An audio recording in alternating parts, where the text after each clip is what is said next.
Okay, let's talk a little bit about a CRISPR system. So, just a disclosure, this is not my area of expertise. So, this is very well oversimplified method, and take it with a grain of salt.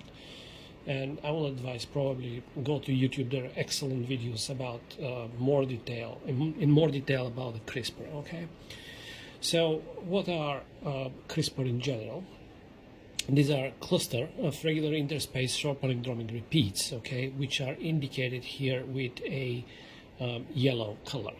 So basically the bacteria is a living organism, and as any living organism, they suffer from diseases which are usually carried by the bacteriophages, right? So a bacteria does not have an immunity, so they have to figure out a way to protect themselves. And one way is to alter the receptor on the surface, which is used by bacteriophage, and the second one is to have a intracellular mechanism of protection. This is what the CRISPR is. So we have the DNA, which is the bacterial DNA, and on the left side we have the Cas system, which we're going to talk about later, and then we have these repeats here, and in between, in color, are pieces of DNA from a past bacteriophage infections which are integrated into the chromosome.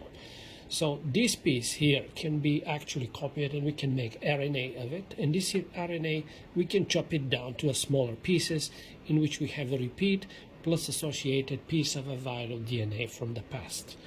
So these small tiny repeats, as shown on this diagram, can be further associated with a specific stem loop RNA, which we call a tracer RNA. And this complex of repeat RNA and a short viral RNA sequence here is associated with a Cas9 protein, which is coming from this gene. So this unit now will go into the cytoplasm to do a surveillance about a foreign pieces of DNA, right?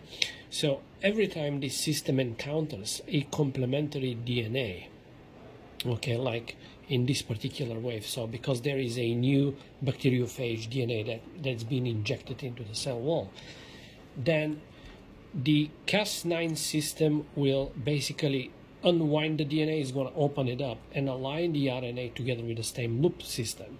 And this architecture will basically cut the Cas9 gene, will be activated and will cut the DNA as a helicase, forming these two blunt ends, and that will basically digest down the phage DNA.